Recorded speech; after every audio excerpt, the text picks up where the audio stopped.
그런데 이제 우리 반도체 주가 얘기를 좀 안 할 수가 없는데 굉장히 지금 실적으로만 보면 삼성이나 하이닉스 실적은 굉장히 좋은 거 아닙니까? 2021년 올해죠. 네. 작년 비교해서 매출 수출이 20% 이상 엄청나게 상승할 거라고 전망은 하고 있는데요. 그게 맞을 거예요. 2달밖에 안 남았기 때문에. 우리 수출이 그 작년 대비해서 한 200억 불 늘어납니다. 그러면 이익도 그보다 더 늘어나거든요. 그러니까. 실적은 나쁘지 않은데 주가는 떨어지는데 이 주가 떨어진 계기가 있습니다. 미국 그 모건 스탠리라는 정권 부정적인 전망인 거죠. 반도체 겨울이 온다. 뭐 이런 보고서를 써서 그 영향이 아직까지 미치고 있는데요. 아직 겨울은 안 왔습니다. 그렇군요. 그리고 내년 전망을 하면 그 겨울이 안 올 것 같습니다. 겨울이 안 올 것 같고요. 단 이제 그 데이터 센터를 운영하는 기업들의 투자가 좀 불확실한 면은 있습니다. 불확실한 면은 있는데 어차피 그 기업들은 이 시장에서의 경쟁이기 때문에 투자를 할 수밖에 없습니다. 그렇죠. 투자의 시기에 대한 문제거든요. 근데 수요는 없어지지 않고 수요는 이때 시기의 문제입니다.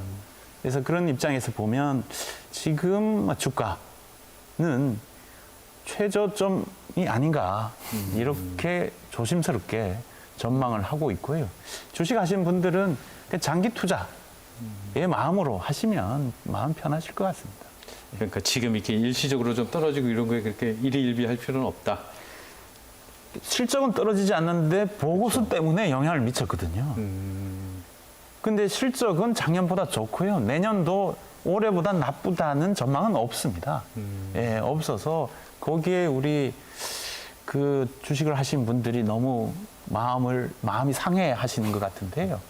오히려 넣고 편하게 기다리시면 모르지 않겠나라고 전망은 하고 있습니다.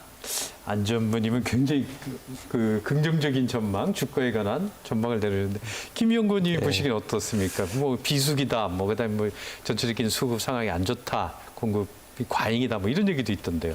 근데 이제 반도체 비수기라는 얘기가 조금 전에 말씀하신 것처럼 미국에서 그 보고서가 나오면서 됐는데 그 보고서의 근간이 된 건 또 대만에 있는 트렌드 폴스라는 그 업체에서 나온 보고서 이제 거기에서 지난 8월에 반도체 수요가 줄어들 것이라는 전망을 하면서 메모리 반도체 가격이 떨어질 것이다. 그렇게 발표를 했었고요.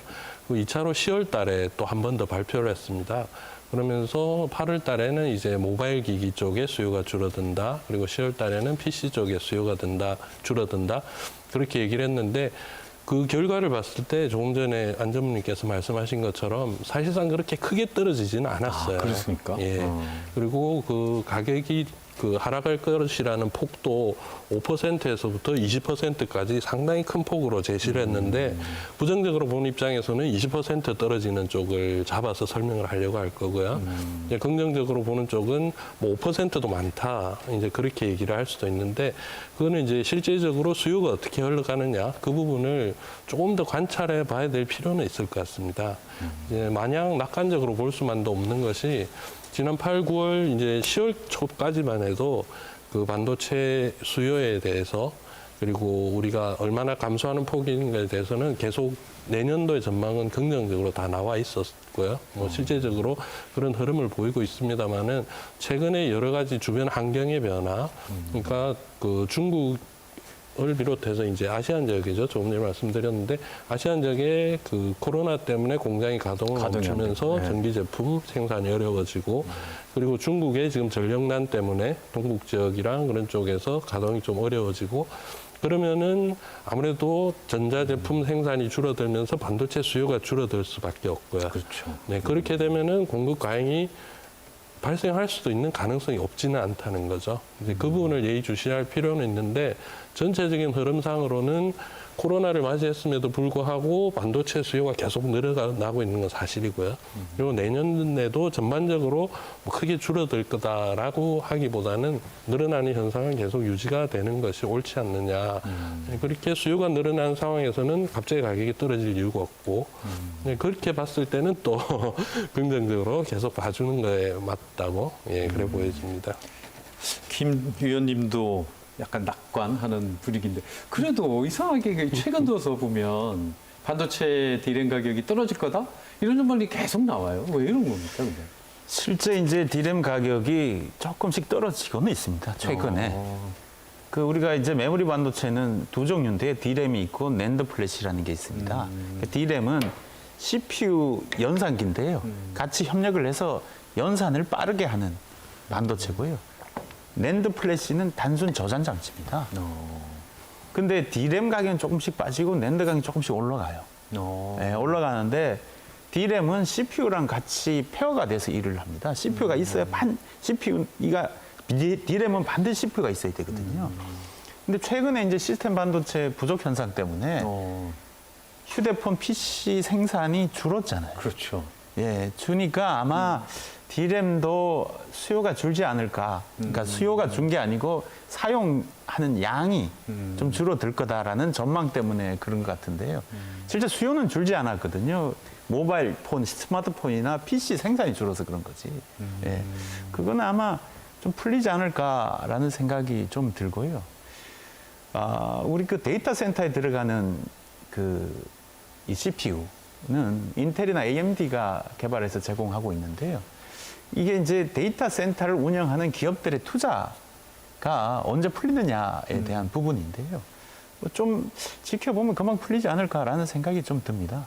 예. 디램 가격은 살짝 떨어지긴 하지만 그런 건 시스템 반도체 공급 부족 이런 것에 의한 약간의 여파? 영향은 있죠. 받고 있다. 예, 영향은 있지만 이 디램이 들어가는 게 이제 스마트폰하고 PC인데요.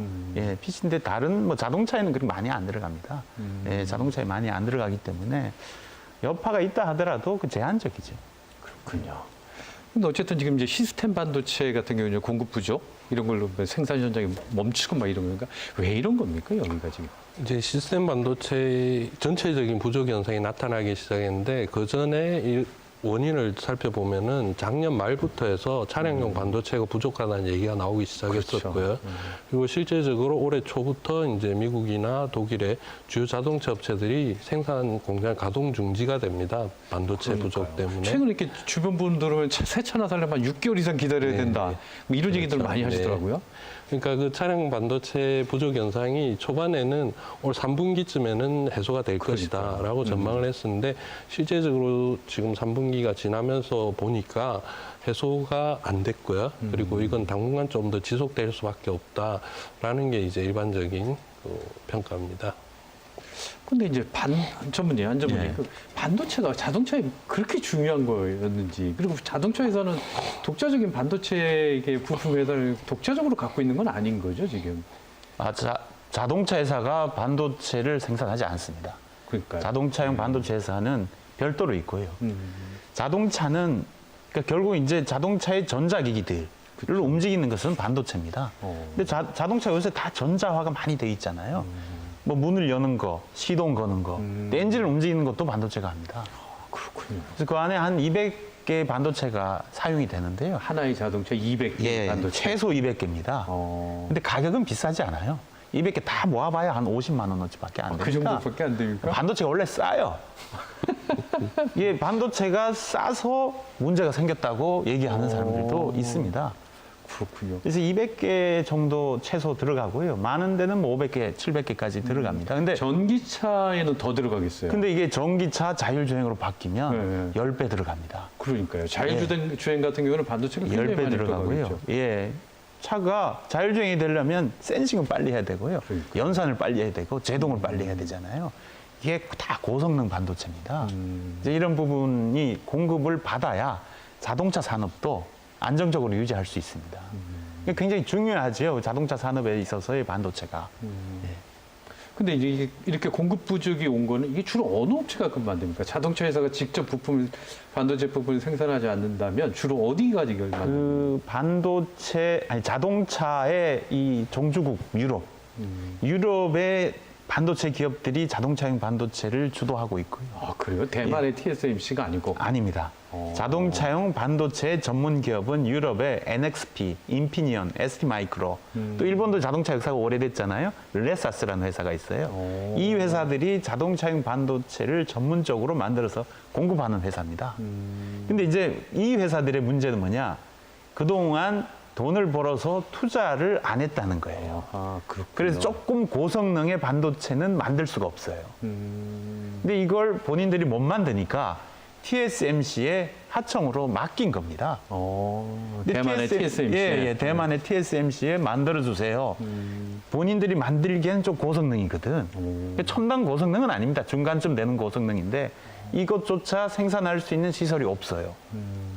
근데 TSMC에 맡겼는데 TSMC는 자동차용뿐만 아니고 전 세계 모든 시스템 반도체를 다 만들 수 있습니다. 그렇죠. 주문한 대로 생산을 해줘요. 근데 평소에 이제 주문한 대로 생산을 해주다가 그동안 가전, 또 휴대폰, TV 만드는 회사들이 주문을 해서 꽉 차 있는데 자동차 회사, 자동차 반도체 회사가 만들어주세요 요청을 하니까 여유가 없는 거죠. 그래서 자동차용 반도체가 부족한 현상이 발생을 한 겁니다. 근데 이게 문제는 뭐냐면 주문을 하면 내가 공장이 비어 있는 상태에서 주문을 하면 제조하는데 3개월이 걸려요. 그러면 지금 꽉 차 있기 때문에 그걸 빼는데 3개월 걸릴 거 아니에요. 그렇죠. 그럼 최소 6개월이 걸려요. 다른 거 생산하던 걸 철수하고 예, 예. 새로 또 이게 그 공정을 만들어야 되니까. 예, 예. 그래서 6개월이 걸립니다. 근데 다른 걸 빼야 돼요. 그렇군요. 그러니까 이제 다른 걸 빼고 이걸 하려면 그래 좀 가격을 높이자 해서 높인 거죠. 그래서 전반적으로 반도체 제조의 단가들이 높아졌어요. 예, 이 문제 때문에. 그렇군요. 근데 어쨌든 자동차 반도체 부족은 굉장히 오래되고 있고 최근에는 어떻습니까? 이 스마트폰에 들어가는 반도체도 부족하다. 네. 그런 얘기가 계속 나오던데. 네. 지금 이제 우리 안 전문께서 말씀하신 것처럼 그 TSMC라는 기업이 그런 자동차용 반도체 업체들부터 위탁받아서 생산하는 규모가 전 세계 차량용 반도체 70% 정도를 차지할 정도로 이제 규모가 컸었고요. 앞에 말씀드린 거랑 또 연결이 되는 게 아세안 지역에 있는 반도체 후공정 업체들, 후공정을 처리하는 업체들이 코로나 때문에 지금 공장 가동을 멈추고 거기에서 공급에 차질이 생긴 거죠. 그러니까 차량용 반도체에서부터 시작된 그 부족분과 그리고 코로나 때문에 생긴 이 베트남에서의 공급 차질, 그게 복합적으로 작용을 하면서 이런 스마트폰이나 다른 전자제품의 반도체 부족 현상까지 이어지게 된 겁니다. 그렇군요. 안 전문이 아무래도 이렇게 스마트폰이나 IT 생산 차질 이런 건 메모리에도 직격탄이 되겠어요? 예, 영향이 있죠. 이게 메모리도 D램 같은 경우에 혼자 쓰이지는 않거든요. 예, 전자기기에 장착이 되는데요. 그 전자기기가 생산이 줄어들면 당연히 수요는 줄어들죠. 낸드 플래시는 좀 다릅니다. 단순 저장 장치니까 뭐 USB 많이 만들고 SSD 많이 만들면 개인이 쓰면 되거든요. 근데 D램은 반드시 전자기기 안에 시스템 반도체와 같이 탑재가 됩니다. 그래서 메모리 수요에 영향은 줍니다. 예. 그렇군요. 근데 이 같은 반도체 공급난 언제쯤에 좀 해소가 될까요? 아까 말씀하신 뭐 자동차 6개월이당 하나 공정받고 있는데 이랬다고 했는데. 제가 올 초에 자동차용 반도체 부족할 때 언제까지 갈 거냐? 2, 3년은 간다. 2, 3년이요? 예, 몇 달이 아니라? 예, 예.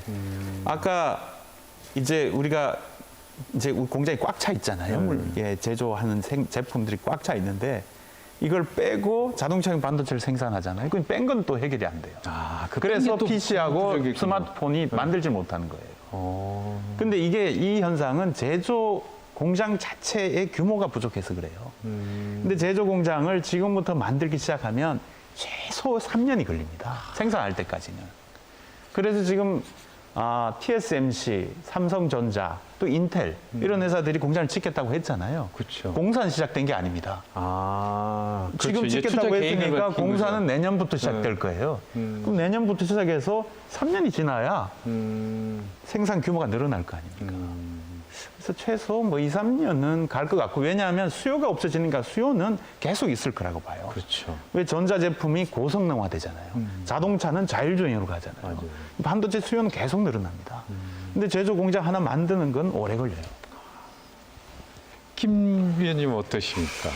같은 전망인데요. 이제 이 기간이 당분간 짧은 기간 안에 끝나지 않을 거라는 거는 같은 의견이고요. 이제 분무게 조정이 그 업체들이 얼마나 할 수 있느냐, 이제 거기에 따라서 좀 달라질 수도 있고, 그리고 저는 하나 희망을 거는 게 우리나라 저 삼성전자나 SK하이닉스의 용인과 평택, 거기서 이제 삼성전자가 시스템 반도체도 만들고 하다 보니까 뭐 거기는 아마 3년까지는 안 걸리더라도 조금 더 기간을 단축해서 생산된 제품을 낼 수 있을지 않을까 이제 그렇게 기대를 해봅니다. 근데 제가 추가적으로 말씀을 드리면 반도체 산업은 굉장히 좋아요. 그렇죠. 수요가 많을수록 수요가 많으니까 오히려. 많을수록 공급 반도체 부족이니까. 공급자니까 그 가격이 높이 받을 수 있어요. 그 산업 입장에서는. 반도체 차량용 반도체도 가격이 올랐다고. 그렇죠. 그 가격이 오르고 있어서 공급자 입장에서는 돈을 벌 기회가 많아지죠.